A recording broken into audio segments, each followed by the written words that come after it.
All right. Good morning, everybody. Welcome to OP Radio. My name is Mac. I'm a content strategist at OP Labs. We have another great episode for you this week with some really exciting news that you may have already heard about and some really special guests. So I'm really looking forward to getting into it. Before we do, let's do a quick round of introductions for everybody. First, I'd like to start off with the CEO of OP Labs, Liam. Liam, how are you doing today? Hey, I'm doing fine. I just finished a push-up competition with you and Jesse, which was very fun. Liam, you can't let the secret out. Then people are going to start training for it. Yeah, true. I should never leak that. Should I introduce myself? Yeah, please. Cool. Yeah, my name's Liam. I've been working on Ethereum scaling for about over half a decade now, starting out with kind of state channels several years ago with Jeff Coleman and Pollak and a handful of others. And over the course of a handful of years, kind of begun doing a lot of research development on plasma and then into now what we're calling roll-ups, and kind of like have seen this whole L2 industry go from whiteboarding sessions to what it is today. Thank you for that, Liam. And I think we're going to get more into that history of scaling in a little more depth a little later, but that was a great introduction. And next up, we have Jesse. Jesse, want to say hello to the folks on OP Radio today? Yeah. Hey, everyone. I'm Jesse, core contributor number one at Base. I've been at Coinbase for the last 6 years, joined at the beginning of 2017, spent 4.5 years building all of our engineering teams that built our consumer-facing products. So Coinbase, Coinbase Pro, Coinbase Wallet, and then spent the last 1.5 years trying to figure out how to bring Coinbase on-chain and how to help us accelerate the growth of the on-chain crypto economy. And out the other side of that process came Base. So super excited to be here and super excited to be working with Optimism, OP Labs, and the entire Optimism community. Thank you for that, Jesse. And speaking of bringing Coinbase on chain, people may or may not have seen that has in fact happened. So I'd like to start this off with a pretty broad question and take it how you will, Jesse. But can you tell people what Base is if they haven't heard about it already? Absolutely. So Base is layer 2 Ethereum blockchain that's built on the OP stack in collaboration with Optimism. We see it as the home for Coinbase products, users, assets, and also an open ecosystem where anyone can build. We believe that Base is basically the next step in making it incredibly easy for developers to build dApps that will enable, 1 million dApps to rise and bring 1 billion people into the crypto economy. And so we think on-chain is the next online, and Base is our commitment to making that happen sooner rather than later. That's awesome. Yeah, super exciting stuff. So I'd like to pose this next question for Liam. Liam, I think you're uniquely positioned as someone who's been in this space for years, and especially as someone who's been focused on the problem of scaling. I wonder if we could put this really exciting news about Base launching in the larger context of scaling for Ethereum. Totally. And yeah, I even see like a handful of folks in the audience that have kind of been on this kind of journey alongside us as well. Basically, for the last 5 years, like I mentioned in the beginning, a lot of us have been trying to figure out how to scale Ethereum because a lot of us saw the potential of Ethereum when it really got to become more mainstream back in 2017, back then with the rise of ICOs, but really with the first major sort of like onboarding of tens of thousands of developers and millions of people onto the Ethereum kind of platform. And we just saw so much incredible activity happen back then. But the problem was that it didn't quite scale. We ran into the same limits or very similar limits that we started to see in other bull markets and times of enormous congestion on the chain that are kind of like preventing us from realizing this vision. And so for several years, we've been trying to figure out how can we not create a new blockchain, which has been, the attempt of a lot of other kind of product in the space, but how can we create the tools and technologies, free and open source, that can contribute to the Ethereum project to make this project scale? And, there's a lot of reasons why we care about Ethereum. It's kind of this permissionlessness, this decentralized nature, this open and collaborative and open source sort of like philosophy. And it's, it's similar in a lot of ways to Bitcoin, in that it has this kind of really interesting conception that's global in nature and not concentrated in any one particular locale. And so we've been trying to get this thing to scale for years, and we've gone through all sorts of different variations and permutations of that approach. Again, like I mentioned at the beginning, with state channels, these peer-to-peer kind of like transactions, to Plasma, which is a more kind of complicated off-chain data availability solution to the much more, from our point of view, simple, but from most people's point of view, pretty complicated structure called rollups. That finally looks like something that is going to actually be what we need to get the next major wave of developers and users on Ethereum. And, over the past few years, we've seen, the growth of these L2 systems like Optimism Mainnet and Arbitrum One and a handful of other ZK chains. And, these are the first signs of sort of like a product market fit in the sense of an environment that can have really low fees, but be secured by Ethereum and have a genuine, real roadmap for decentralization security through a combination of either optimistic games with optimistic fault proofs or ZK games with or ZK cryptography rather for, validiums and so on. So we're starting to see it happen. The problem has been that, the users of these systems don't necessarily know how to get into them. And, the brands of Optimism and others are good, and we're getting it to be known by people that these things can be scalable alternatives.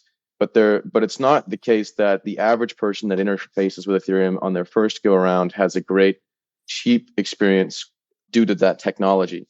And so where Base fits in, and what's really exciting from my point of view, is this amazing collaboration, which is that Base and Coinbase have, a lot of users. Basically, they have built an incredible brand that's gotten the attention of a lot of, millions and millions of people attracted into crypto and excited about crypto and learned about crypto through things like Earn, but but haven't yet necessarily gotten access to the on-chain economy. But they've got that audience, and so what we can offer, because of all this hard work we've put in over the past half decade to scale Ethereum, is essentially a platform that has all of the best thinking put into it to enable Ethereum technology to scale and to enable it as a platform to be something that's resilient and built for the long term and ultimately decentralized and secure, to power the ability for Coinbase and its many users to actually access the kind of the crypto economy via that as a platform. So this kind of collaboration, which is really powerful, is Coinbase can kind of bring so many users into the crypto economy, and Optimism can power and enable that from a technical standpoint to be secured by Ethereum and be decentralized. So it's a really fortunate collaboration in my mind. Thank you for that, Liam. Yeah, that was very elucidating. And it leads right into my question for Jesse, which just as you said, Liam, I think, a lot of people know about Coinbase. They've got a massive reach, I think 110 million verified users or somewhere thereabouts. So the question for Jesse is, Jesse, why does Coinbase need its own blockchain? Can you walk me through like the thinking there from Coinbase's perspective? Yeah, and maybe just to give a little bit of history, the place that Base originated from was actually kind of internal looking. We spent a lot of time over the last year and a half working with teams at Coinbase that are building all kinds of products, basically trying to understand what do they need to move their product building out of kind of the historical off-chain, custodial, centralized way that they've been used to building products at Coinbase. Coinbase was started in 2012 and has been around for 11 years. And what do they really need to start building products in this on-chain, decentralized way that has really become possible over the last few years? And I think what we saw was that we were making progress. Products like USDC, products like Coinbase Wallet, products like CBETH are natively on-chain, but there was still a lot of room for improvement for making it really easy for developers to build dApps on-chain and giving them kind of the surety, the security, the platform to do that in a way that they felt confident from an internal perspective to do. And so I actually think Base very much started as a platform for the builders of Coinbase. And then as we started conceiving of it and thinking about it, what we realized was if we could make it really easy for the builders of Coinbase to build on chain, we could make it really easy for the builders of the world to build on chain. And so I think our goal with Base is to make it really easy for builders to build and then make it really easy for users to use so that we move out of this era where when a user wants to access a product in crypto, they have to make complex infrastructure decisions about where am I going to run this app, which is totally different than anything we've ever expected of users before, and move into a world where in many ways that's just handled for them. And they're given a secure, decentralized platform to run their apps on, and the apps just work. And so that's really our vision for Base. Make it easy for builders to build, make it easy for users to use apps, and use kind of that combination to make it so there are a million dApps that bring a billion users into the crypto economy. Yeah. That is really interesting, that thought process there, starting kind of putting the builders first. I know Optimism, we do that as well. We take that builders first approach. So thank you. That's really interesting, the genesis of Base. Jesse, and also Liam too, I wonder if you could walk us through some of the trade-offs or drawbacks of, when you were thinking about having a chain for Coinbase, Jesse. I'm sure you explored all the options, right? So I'm super interested to hear sort of what those options were and the drawbacks or the trade-offs of some of those different options, and then obviously how you eventually arrived on the OP stack. Yeah, absolutely. And we actually like ran this as a really thorough process at Coinbase. At Coinbase, we like to create kind of decision documents where we like look at all the options and figure out like how do we want to be thinking about something, kind of bring in all the evidence and then make a decision. And in the beginning of 2022, what we kind of aligned the whole company around was we wanted to make it kind of a paved road, i.e., like a really easy toolkit for developers to build EVM products, because that's where we saw kind of the most developer activity, the most natural internal adoption, the most assets in the kind of crypto ecosystem. And then we kind of identified that we wanted them to build on Ethereum. But what we saw at that point was any product that we would build at Ethereum, at Coinbase scale, so let's say, millions of monthly transacting users, was just going to be too expensive on Ethereum. Realistically, for the kind of people of the world, you can't be paying 1 to 10 to 100 in peak moments of gas to use products, whether it's identity or trading or borrowing or lending or savings or just sending money to people who are important to you. And so at that time, we also identified that, layer 2 was going to be really critical. And that's when we started investing in EIP 4844 or proto dank sharding to kind of accelerate the reduction in fees on Ethereum. And that's when we also started thinking about how should Coinbase think about layer 2. And I think when we started that process, we very much had the perspective that there was going to be one layer 2, it was going to be monolithic. And the most important thing for Coinbase was picking the right one.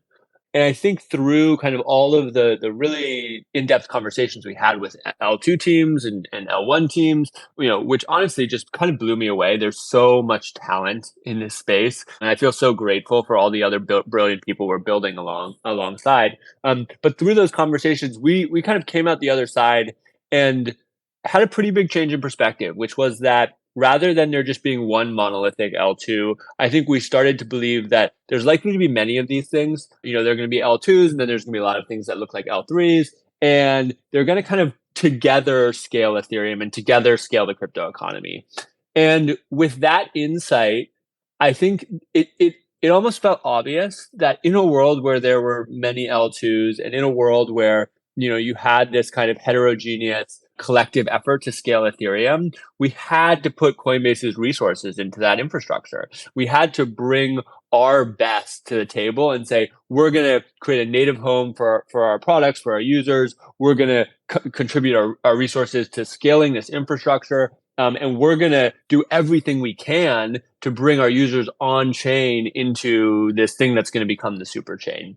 And so with that perspective of many L2s working together, I think the OP stack was a really obvious and logical choice. It's open source. It's MIT, so a license, which means it's freely available. Anyone can build on it. It has such a commitment to funding the public goods that support the existence of the internet and the existence of, the crypto economy. And it felt just really complementary to all of the kind of skills and strengths that Coinbase could bring. So yeah, with that context, we're excited to be building on the OP stack. We're excited to be working with all the folks on this call and all the folks in the broader crypto ecosystem to scale the crypto economy. We got a lot of work to do. We are at day 0. We do indeed have our work cut out for us, but I think one of the biggest and most exciting portions of this collaboration is what you said, Jesse, is that the Coinbase and the team at Base is now a core contributor to the OP stack. So incredibly optimistic about that. Okay, that segues very nicely into this concept of the super chain that you mentioned, Jesse.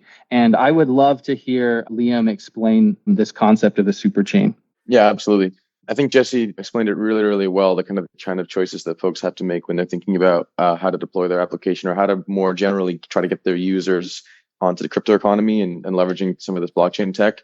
What we've observed a lot of these same kind of considerations as we've been talking to developers and talking to like large projects with huge user bases in this space over the past few years. And then just generally as researchers, as we've been looking through what are the available futures for blockchain scaling, how can we make it such that this infrastructure is truly something that, a company with a user base to scale Coinbase and maybe even like 100 more at similar scale can actually leverage this technology for the purposes of getting a product to their users. What we currently have is not there, and there needs to be a radical kind of shift in the direction in a direction that can enable that to be the case. And so when we come up with this kind of like concept of the super chain, it was with that in mind. And the idea is relatively straightforward at the core. The basic idea is that what you're seeing a lot of the times now with new chains, and it's the same with alt L1s in the current manifestation of L2s with L2s, is that each time you make one of these new things, you have to go through an enormously complicated process of decentralization and security to do things like setting up your bridge contracts, setting up your strategy for security, your strategy for sequencing, your strategy for how you're going to kind of migrate a huge amount of assets and people and users and infrastructure to this new thing. And that problem we've seen time and time again. And it's like what this industry has recently been, at least a lot of companies have been building around things like Alchemy and Fura and Anchor and Etherscan. They're basically providing all this infrastructure for these projects, in addition to all of the legal and other work associated with kind of standing up a decentralized system like this. And it's just a lot of work. And what we've done with Optimism is we've kind of plowed the way for that. We've figured it out for ourselves. We figured out how to kind of get started with the creation of this decentralized project, the bridge contracts, the sequencer roadmap, all the infrastructure associated with that. But instead of kind of like hoarding it, what we want to do is open that up as a platform so that a project like Coinbase or any other project that is trying to kind of get their user base on crypto rails and doesn't want to have to think about that stuff, just wants to get their users on crypto, and they have their own vision, their own product roadmap, their own go-to-market strategy. They can just leverage all that hard work that we've done to do that. And what we also separately want to do is we don't want to just, again, hoard that work, keep it in a box. We want to open it up so that anybody else that wants to contribute to it and extend it and improve it can do so as well. And so that's kind of exactly what's going on with Coinbase here, is that they're going to be able to leverage all the existing work we've done to date and all the future work that we're going to do in collaboration in the future for purposes of shared security, shared bridging, shared sequencing, and ultimately enable Base to focus on bringing users into the crypto economy. From a technical standpoint, I've already alluded to some of the facts of the super chain. The basic idea is it's kind of like a roll up in what most people kind of understand a roll up to be today, but it's slightly more generalized such that there's not just kind of one chain ID. There's actually multiple chain IDs. And transactions can be posted onto this rollup with any chain ID associated with it. So you can deposit into the rollup on a particular chain ID, withdraw on a particular chain ID.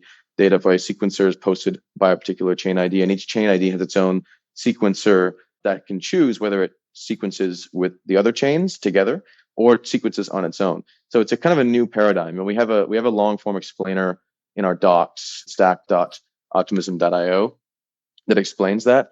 And it's quite cool because that basic idea of adding this chain ID parameter is what enables Base to be able to benefit from all this decentralization security work that's gone on with Optimism. But it's also an enabler for the future where we can really kind of create the next major innovation in cross-chain interoperability, leveraging this key primitive.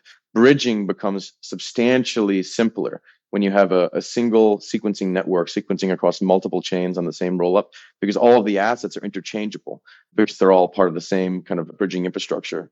Also, a lot of the other work being done by other projects like your Connects and your Flashbots and your Hops, and even some other things being done by some individual various DeFi projects, these things the complexity of them get dramatically simpler, and they can work on the superchain into the future. So We see it as just like an enabling technology that can get things like Base to go to market faster, to reduce the amount of work for the next major thing that's trying to get their users onto the crypto economy. And it's going to be a huge boon generally for the developer community of Ethereum, because it's going to unlock so much new potential and shared sequencing, bridging, interoperability. And the more exciting thing also we can maybe talk about a bit later from the Ethereum researcher point of view is kind of the future of the EVM.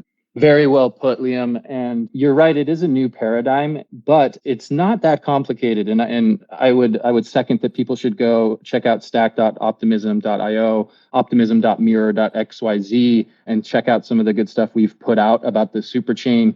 Read those blog articles and just sit with it a minute. And I think after doing so, it'll become pretty clear. That was really good, though. So, okay, I think where I'd like to take this next, I'm going to kick this back over to Jesse. Jesse, how will Base add value to the super chain in this new paradigm? Yeah, we're excited to be a part of the bigger super chain. There's a few ways we're thinking about adding value. So the first way, and this is one that I think Liam really talked about, and I think this is the biggest, we're really excited to be bringing our users on chain. We're going to do that by making it easy for developers to build and for users to use the applications that are built on Base. And I think if we do a good job there, we're going to be able to bring the 100 million plus users on Coinbase already into the crypto economy. And then we'll be able to bring 1 billion users over the years ahead. And so accelerating activity in the super chain and kind of using Base as a bridge that brings our users from off chain to on chain, and then let them kind of go everywhere where they find value, I think is kind of the first and biggest way we're planning to contribute back to the broader vision.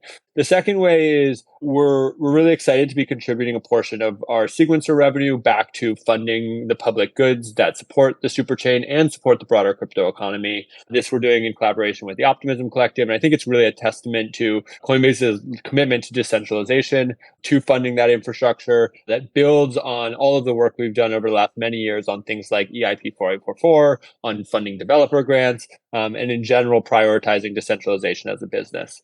The third way is alongside, contributing money, we're also going to be contributing our talent. And I think this is one of the things that gets me most excited. Coinbase is the Coinbase employee base is an incredibly rich employee base from a talent perspective. We have some of the best engineering talent in the world, best security talent in the world, and of course, like legal, compliance, finance, all of those experts.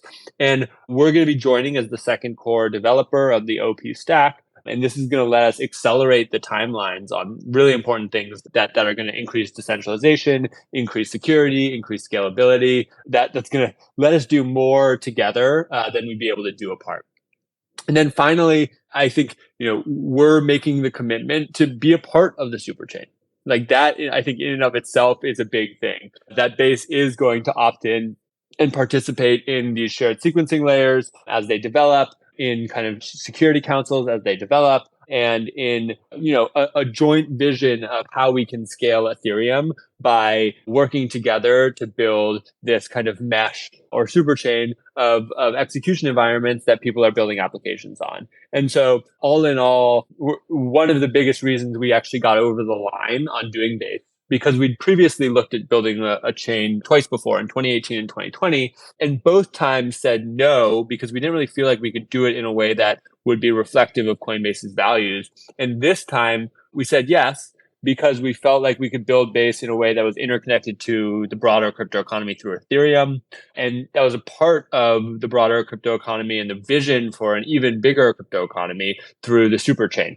Amazing. Yeah, I just love this concept of, cooperation over competition and one team, one dream, as you've put before, Jesse, so eloquently. One super team, one super dream, building the super chain. Ooh, that sounds like a tweet in the making. Okay, I want to circle back to this concept of decentralization and take the opportunity, because we have Liam on here. I think he's got some great details he can add.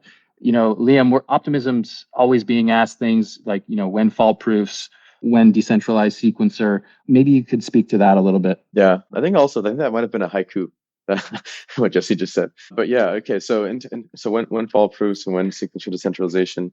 Yeah, I think this has been one thing that has been it's the degree of complexity involved with the shipping these systems has been something that's been sort of consistently, I think, underestimated by the whole industry. But what I can absolutely say on the fault-proof front is this collaboration, if anything, is accelerating the pace of work and also increasing the number of incredibly smart people working on the overall project of getting not just fault proofs, but more generally proving systems working for rollups.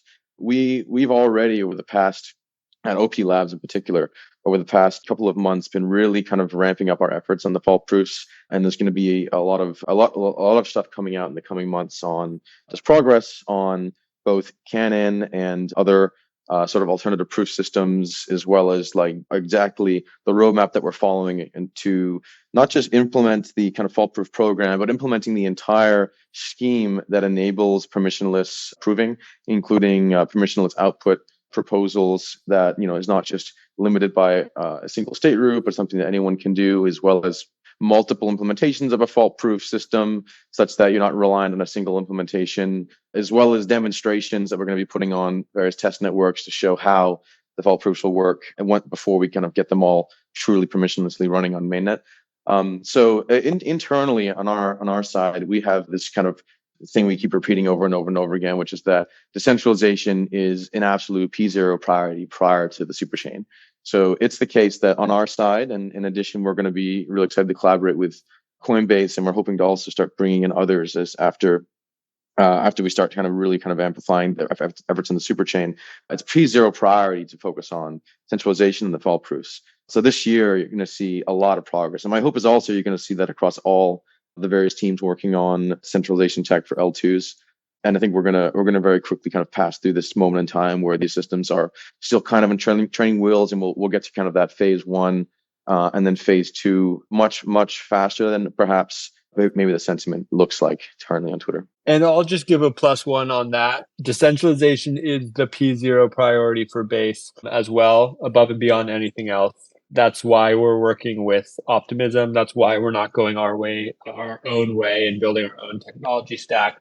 We see this collaboration as an active decentralization, and we see it as an accelerant of decentralization. And, building complex engineering systems always takes time, but I feel confident that this year we're going to make incredible progress in decentralizing layer 2 and ensuring that it upholds and preserves the values of Ethereum that the crypto economy has been built on thus far. One other thing I want to just add on top of that, on specifically the sequencing front, and this is also kind of a call to arms in a sense. I think traditionally it's been seen in this space as like with these L2 systems that sequencing and decentralized sequencing is sort of going to be this one approach that's just kind of built, and then that's the approach we're just all going to go with. But what's been happening across the space over the past couple of years is we've started to see all sorts of different approaches to sequencing. Proposer builder separation, itself is literally an approach to centralized sequencing.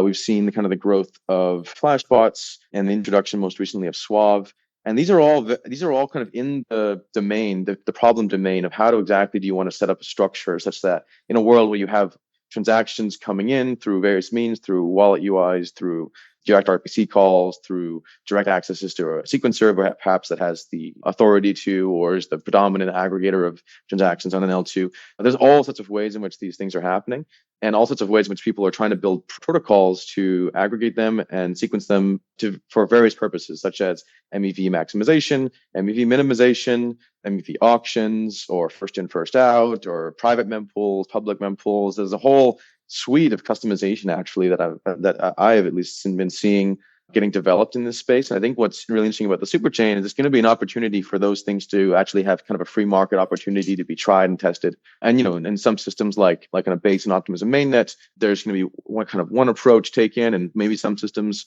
want to take a different approach. And there's going to be also this really interesting dynamic where the chains that decide on the superchain to interoperate their sequencing and they share the sequencing together are going to get this amazing interoperability benefit. So there's going to be a really cool market, I think, opportunity that if developers are kind of listening and thinking about interesting challenges to work on in the coming years in crypto, I think this is going to be one of the most exciting ones. Thank you both for that. Yeah, I think some of the people on this call can definitely speak to the difficulty of true decentralization. I think people often underestimate it, but I really look forward to the strides that are going to be made here, both in the near and the long term, with this additional firepower, having Coinbase as a core contributor.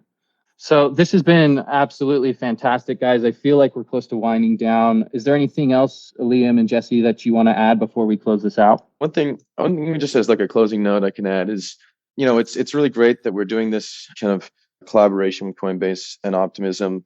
But I just want to also just say on a personal note, this is like an incredibly meaningful advancement of kind of the overall story of layer two that's being written here.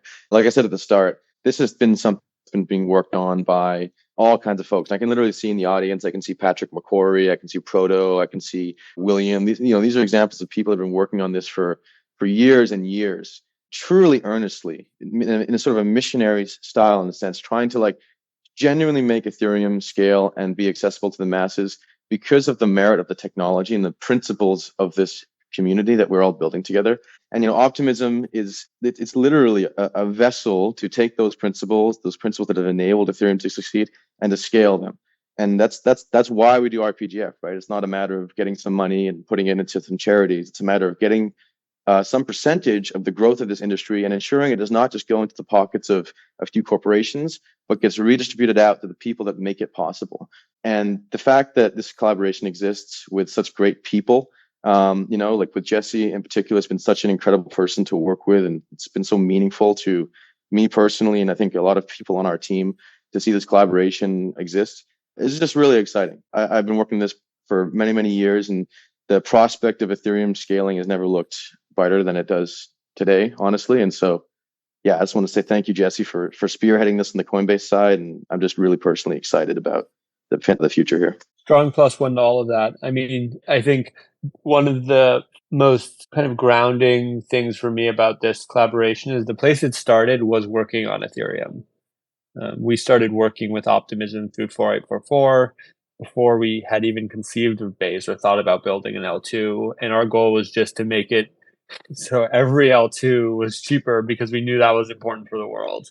And then through our work, literally in writing code, sitting down, being together, doing the work of scaling Ethereum, we then realized, whoa, like there's all these other ways we can work together to scale Ethereum. And I think, like Liam said, that is a testament to all of the hard work that people have been doing for the last decade to scale Ethereum. And so grateful for Proto, for Patrick, for all of the Ethereum core dev teams, too many to name, but Geth, Aragon, Lodestar, Besu, Teku, Ethereum JS. Liam, help me here. Who am I missing? Nimbus. Rest.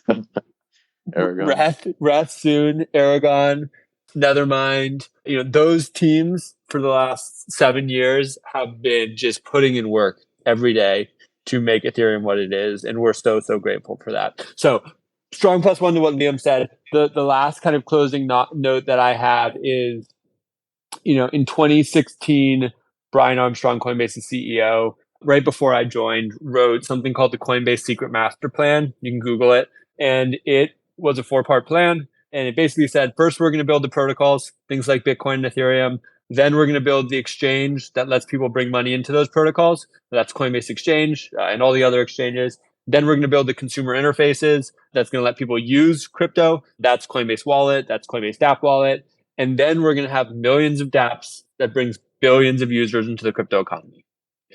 And I think we've done a really incredible job of stages 1 through 3. And I think we see Base and the OP stack and the super chain as phase 3.5. That is the platform on top of which developers are going to be able to build millions of dApps that billions of users actually want to use and make the crypto economy the default place that all of us are living our lives on a day-to-day basis. And so we couldn't be more excited to be here. We're committed and doing everything we can to make on-chain the next online. And let's go get it. Let's go. Yeah, I think this is an incredibly exciting moment for everybody in the Ethereum ecosystem. So definitely a pat on the shoulder is well deserved. At the same time, as we've said, there's still a lot of work to be done. So let's enjoy the journey. Okay, with that, I would once again encourage everybody listening, if you want to learn more about the super chain, about Base, check out optimism.mirror.xyz. Check out base.mirror.xyz. Jesse and Liam, I want to thank you once again. This has been a really fascinating conversation. Congratulations to both of you. And thank you for coming on OP Radio today. Thanks, y'all. Thanks, Mac. Happy Friday. Ciao. See you later, y'all. Stay optimistic.